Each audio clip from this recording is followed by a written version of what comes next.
6 menyusul 7.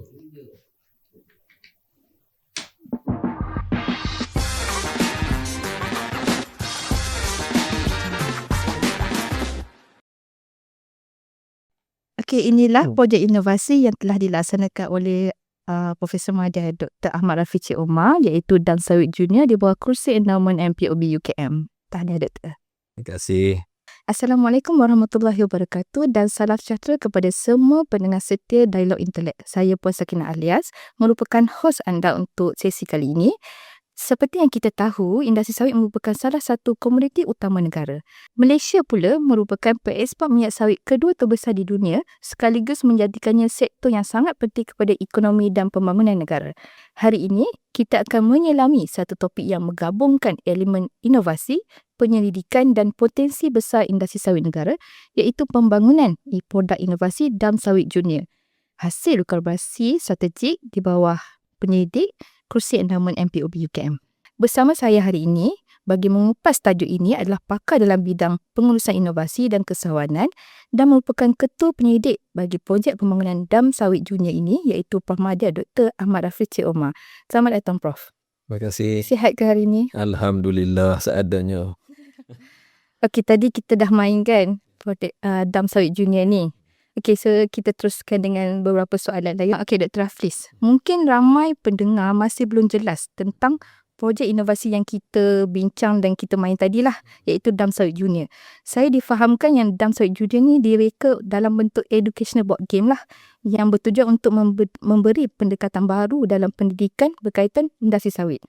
Boleh Doktor jelaskan tak apakah aspek inovasi utama yang diketengahkan dalam pembangunan Dam Sawit Junior ini, khususnya yang membezakannya daripada kaedah pembelajaran konvensional? Dan pada masa yang sama, sejauh mana Doktor melihat potensi pengkomersialan produk ini sama ada untuk kegunaan di sekolah, institusi pendidikan, program kesedaran awam maupun pasaran yang lebih luas? Terima kasih Puan Sakinah, moderator kita pada hari ini. Alhamdulillah. Terlebih dahulu saya ucapkan terima kasih pada seri podcast ni yang sudi menjemput saya untuk berkongsi sedikit berkaitan dengan apa yang disebutkan sebagai Dam Sawit Junior. Sebenarnya Puan Sakinah, penghasilan Dam Sawit Junior ini adalah telah pun kita laksanakan sejak tahun 2019 dan kita dah pun mendapat IP untuk produk ini. Jadi di Fakulti Ekonomi dan Pengurusan ini saya kira dengan kerjasama ataupun sokongan daripada Kursi Endowment MPOB UKM, kita cuba untuk membangunkan dulu satu idea yang asas.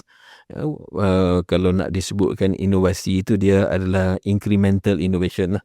Kalau kita sebut dalam bahasanya, adalah untuk kita menggalakkan generasi muda supaya minat kepada pertanian ataupun industri kelapa sawit ni. Kalau saya boleh kongsikan lah peringkat awal ni, idea awalnya adalah apabila saya dan pasukan penyelidik, yang sebelum tu kita ada beberapa siri penyelidikan lain di bawah Kursi Endowment MPOB ni. Dan kebanyakannya apa yang saya buat dengan rakan-rakan saya adalah kita melihat kepada pembangunan ekonomi pekebun kecil sawit di Malaysia ni. Melibatkan pekebun kecil saja. Melibatkan pekebun kecil. Jadi untuk buat kajian itu, kita akan pergi ke kawasan-kawasan luar bandar. Sebab pekebun kecil ni dari sudut kedudukan mereka ni banyak di kawasan luar bandar, dan mereka mengusahakan kebun ataupun ladang sawit milik keluarga yang saiznya mungkin kecil lah, rata-ratanya kecil. Tapi apa yang menarik di sana, apabila kita masuklah ke kawasan-kawasan seperti rancangan Felda, kita pergi ke kawasan-kawasan yang agak pedalaman sedikit, kami melihat ataupun mengharapkan ataupun menjangka, perkataan yang lebih sesuai, menjangkakan bahawa orang muda, masyarakat setempat akan terlibat dengan perkebunan sawit ni ataupun aktiviti kelapa sawit ni dengan aktif. Yeah. Tapi apabila kita berada di sana, kita lihat pekerja-pekerja ataupun operator yang mengusahakan kebun sawit itu banyakkannya adalah warga asing. Ada tempatnya yang kita lihat kebanyakannya dia warga daripada Indonesia. Indonesia. Dan ada juga tempat yang menggunakan buruh daripada India. Jadi persoalan yang timbul bila kita duduk dalam kawasan pedalaman bawah kebun sawit ni kan, di mana orang muda? Ya, sedangkan di Malaysia ni kita lihat, kita bercakap tentang peluang pekerjaan kepada generasi muda, tetapi mereka tak berada di kawasan yang kita pergi untuk mengusahakan kelapa sawit. Jadi daripada situ kita lihat, kamilah melihat bahawa perlu kita lihat daripada asasnya. Mungkin mereka ni tidak berminat. Jadi bila mereka tidak berminat, maka timbullah idea di situ. Kita bawa balik ke universiti, kita kata kenapa kita tak wujudkan satu platform ataupun satu bentuk galakan yang membolehkan orang muda, kanak-kanak di kawasan luar bandar ni minat, tertarik dengan industri ni. Dan boleh mewarisi ataupun menggerakkan aktiviti perkebunan kelapa sawit ni dengan lebih aktif. Jadi pada situ kita fikir kita perlu buat sesuatu, dan antara perkara yang menariknya adalah board game supaya mereka main dan kemudiannya dapat sedikit maklumat, dan mungkin itu nak panggil sebagai pendidikan awal, pendedahan awal. Jadi kita panggilkan dia sebagai, kita sebut dia sebagai dam sawit junior. Itu yang asas tu.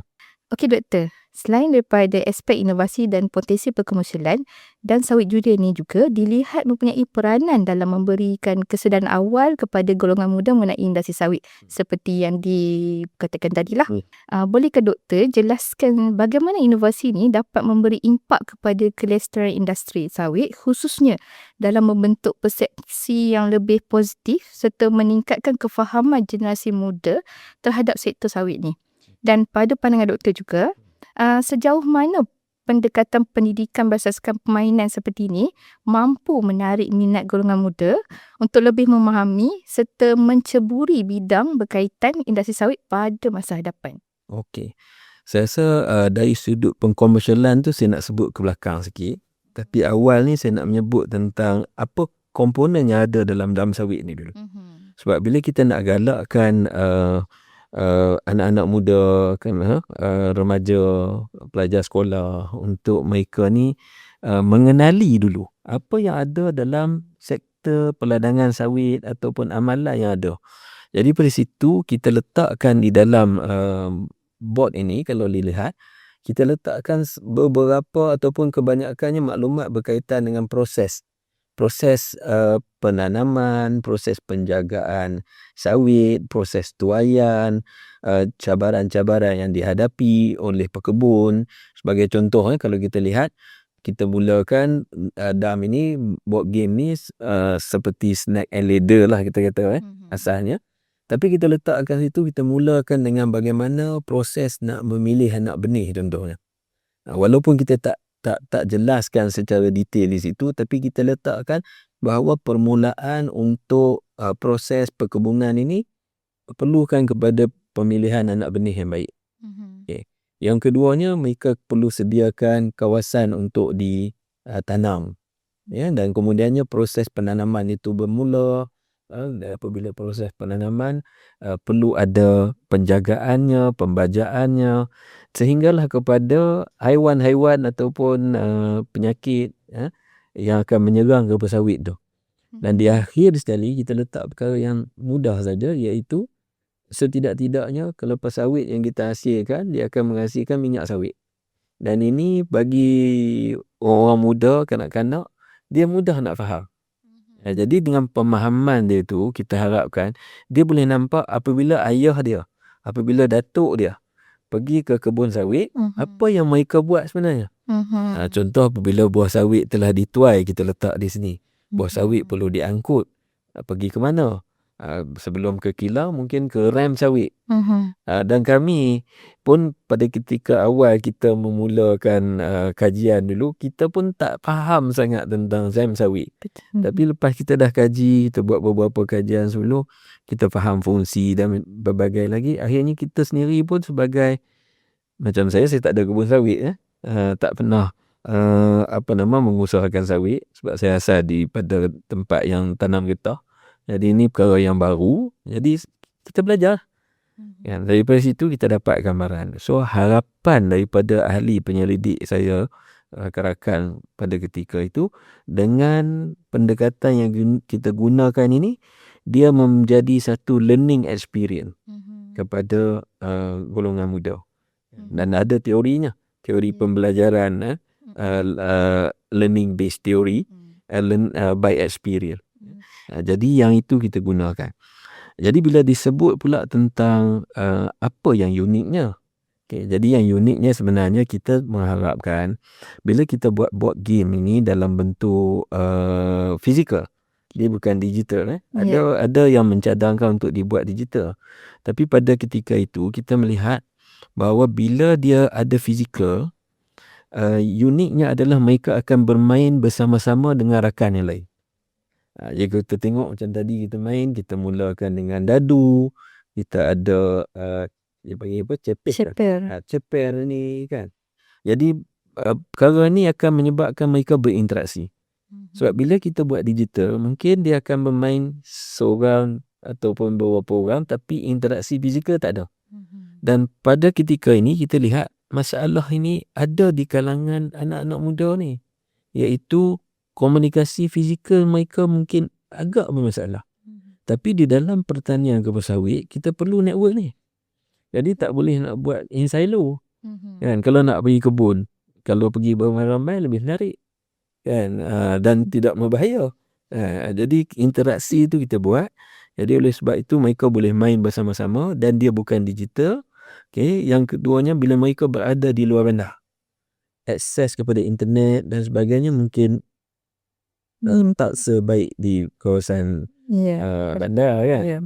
Jadi daripada situlah kita tengok ini boleh digunakan, senang guna, senang simpan, senang faham dan boleh berinteraksi. Dan apa yang saya tahu, subjek untuk ada syllabus dalam buku sekolah kan, dalam geografi. Dan kan mata pelajaran geografi belajar berkenaan dengan sawit kan.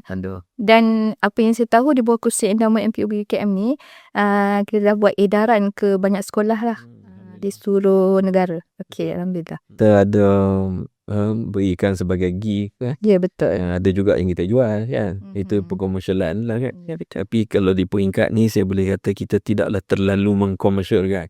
Kita lebih kepada awareness, kita lebih kepada education base. Kita nak galakkan. Dan yang keduanya saya kira sebab ini bila kita bangunkan perkara ni, kita dapat sokongan dana daripada kursi endowment. Jadi kita bukanlah syarikat dan sebagainya, tapi ke arah itu cuma mungkin penambahbaikan nanti kita masih perlukan lah dari semasa ke semasa. Tapi pokok pangkalnya tim saya melihat kepada pendedahan awal tu. Bukanlah bermaksud kami nak jadikan semua kanak-kanak di kawasan luar bandar contohnya yang main game ini akhirnya akan jadi pekebun sawit, tapi kita nak dia jadi pekebun sawit yang lebih moden kan. Moden. Sekarang sawit pun nak masuk dah boleh guna drone. Baja pun boleh pakai siram baja pakai drone kan. So itu adalah teknologi yang kita boleh letakkan dan daripada situ dia aware, dia faham. Dan mungkin mereka juga esoknya jadi teknokrat dalam bidang ni, jadi saintis, menghasilkan benih sawit yang berkualiti kan. Sistem penjagaan penyakit pokok, ini semua adalah di peringkat yang tinggi kan. Betul. Tapi permulaan tu adalah minat yang kita kata asasnya tu. Jadi itulah sebuah sedikit asasnya kepada pembentukan ni. Okey, baiklah Dr. Raflis. Okey, kita teruskan ke soalan yang terakhir lah sini. Okey, Dr. melihat kepada perkembangan dan sawit junior yang dibangunkan ini, sudah tentu inovasi ini mempunyai potensi untuk terus berkembang pada masa hadapan. Okey, boleh Dr. kongsikan tak apakah hala tuju seterusnya bagi projek ini, khususnya dari segi pembangunan, penambahbaikan dan juga perluasan penggunaannya? Okay. Kalau tengok daripada asas yang kita ada di sini, yang pertamanya saya boleh lihat inovasi tambahan yang kita boleh buat adalah kita mendigitalkan lah. mendigitalkan board game ni, untuk dia lebih dapat dicapai oleh lebih ramai orang.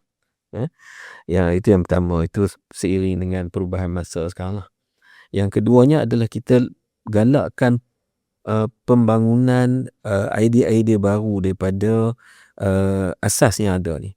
Sebagai contohnya, setiap satu proses yang ada di dalam peringkat peladangan sawit itu, bila kita laksanakan ataupun kita bangunkan dalam bentuk games ataupun permainan interaktif. Betul. Contohnya, kalau kita kata kita boleh buat secara digital, kita bina kaedah untuk mengatasi kita kata mengatasi makhluk perosak contohnya.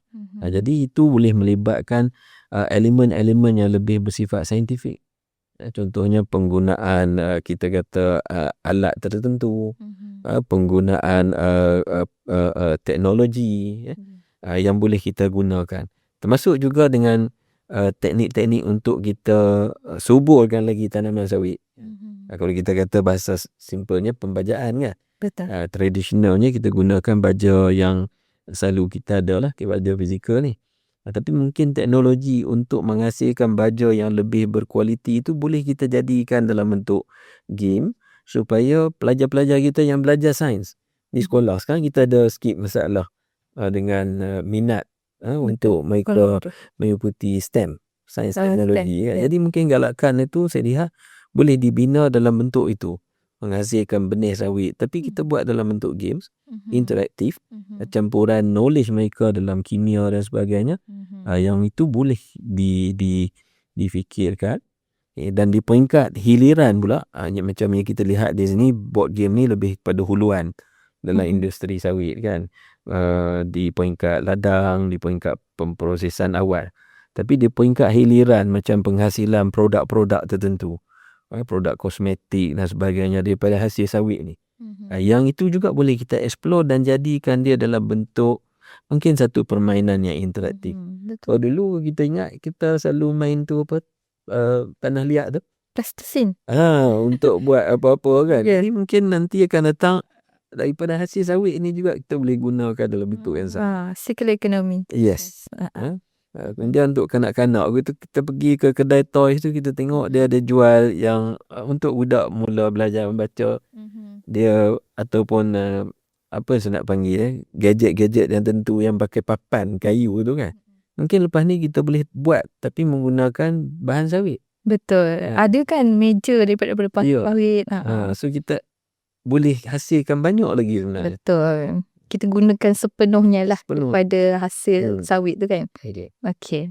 Terima kasih Pemadil Dr. Ahmad Rafiq Cik Omar atas perkongsian yang sangat menarik yang membuka perspektif baru kepada kita semua. Jelaslah bahawa inovasi seperti Dam Sawit Junior ini bukan sekadar sebuah produk permainan, tetapi merupakan satu pendekatan kreatif dan strategik dalam mendidik serta menyemai minat generasi muda terhadap industri sawit negara. Mudah-mudahan usaha seperti ini dapat terus diperkasa dan memberi impak yang lebih besar kepada pendidikan, kesedaran masyarakat serta kelestarian industri sawit pada masa hadapan. Terima kasih sekali lagi kepada Pemadil Dr. Ahmad Rafiq Cik Omar atas perkongsian yang sangat menarik tadi. Okey, bagi yang berminat untuk mengetahui lebih lanjut tentang pendidikan dan impak tinggi dan peluang kolaborasi industri, FEP UKM sentiasa terbuka untuk menjadi jambatan ilmu bagi kemajuan negara. Jika anda ada sebarang persoalan atau isu-isu yang hendak kami kupaskan pada siri akan datang, sila tinggalkan komen anda di bawah. Anda soal, kami bahaskan. Sehingga berjumpa lagi, terima kasih. Terima kasih.